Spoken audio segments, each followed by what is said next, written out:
বঙ্গবন্ধুর সঙ্গে রাজনীতি করছে তাদের নিয়ে সরাসরি হাসনাপা কিন্তু রাজনীতিতে প্রথম দিকে কিছু ডিফিকাল্টি ফেস করছিল। শেখ পরিবার নিয়ে আলোচনা সমালোচনা চলছে বেশ জোরে সোরেই।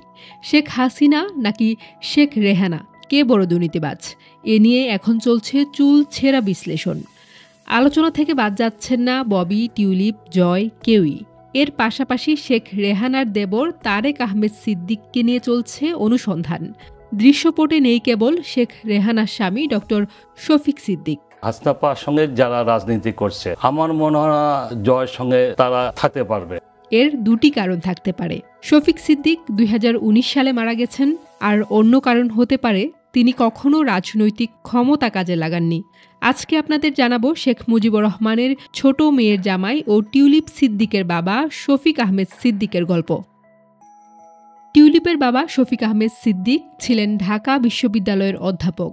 তার লেখা স্মৃতিচারণমূলক তোমাদের ভালোবাসা ফিরিয়ে এনেছে মোড়ে বইতে তিনি লিখেছেন কিভাবে হঠাৎ করে অসুস্থ হয়ে গেলেন তিনি, তারপর যা ঘটল সেই সম্পর্কে।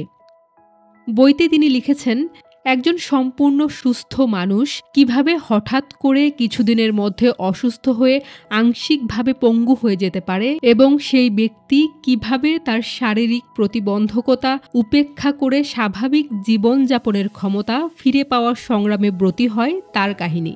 বিশেষ করে তার মানসিক অবস্থা বর্ণিত রয়েছে এই বইতে।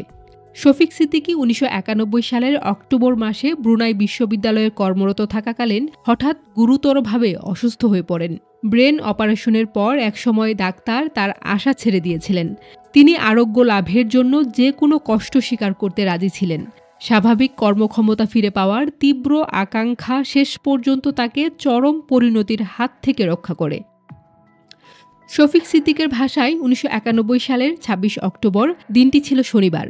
কি স্বাভাবিক নিয়মেই না শুরু হয়েছিল আমার জীবনের সেই দিনটি। বিকেলে বিশ্ববিদ্যালয় থেকে একটু তাড়াতাড়ি ফিরেছিলাম সেদিন। তারপর বন্ধুদের সাথে আড্ডা, খাওয়া দাওয়া, হঠাৎ অসুস্থ বোধ করা, সবই ঘটল খুব দ্রুত। তারপর বহুদিন ছিলেন হাসপাতালে। ব্রুনাই থেকে সিঙ্গাপুর। শফিক সিদ্দিকের বইতে আছে আমার যতদূর মনে পড়ে আমার অস্ত্রোপচারের পর ঢাকা থেকে আমার খালাতো বোনের জামাই শাহেদ আমাকে সিঙ্গাপুর দেখতে এসেছিলেন। আমি ও শাহেদ দীর্ঘ 10 বছর লন্ডনে ছিলাম।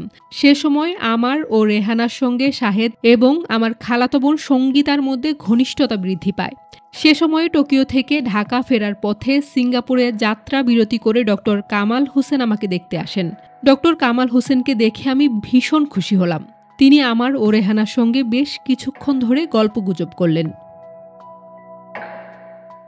শফিক সিদ্দিক আরও লেখেন অবসরপ্রাপ্ত কর্নেল অলি আহমেদ আমার মস্তিষ্কে অস্ত্রোপচারের পরে আমাকে দেখতে আসেন। তিনি সে সময়ে বিএনপি সরকারের যোগাযোগ মন্ত্রী, সরকারি কাজে সিঙ্গাপুরে এসেছিলেন। তিনি আমার অসুস্থতার সংবাদ পেয়ে তিনি সস্ত্রীক আমাকে দেখতে এসেছিলেন। উনারা আমাকে দেখতে আসায় আমি আনন্দিত হলাম। রাজনৈতিক মতাদর্শের ভিন্নতা থাকা সত্ত্বেও মানুষ যে মানবিক মূল্যবোধের মর্যাদা দিতে জানেন তা বিএনপির তৎকালীন নেতা ডক্টর বদরুদ্দোজা চৌধুরী, অবসরপ্রাপ্ত কর্নেল অলি আহমেদ সহ বিভিন্ন মতের রাজনৈতিক দলের নেতারা আমাকে দেখতে এসে প্রমাণ করেছেন। এজন্য আমি তাদের সকলের প্রতি কৃতজ্ঞ। একদিন হসপিটালে বিএনপি সরকারের এমপি শাহজাহান সিরাজ দলের প্রতিনিধি হয়ে জাপান যাওয়ার পথে সিঙ্গাপুরে যাত্রা বিরতি করে আমাকে দেখতে আসেন।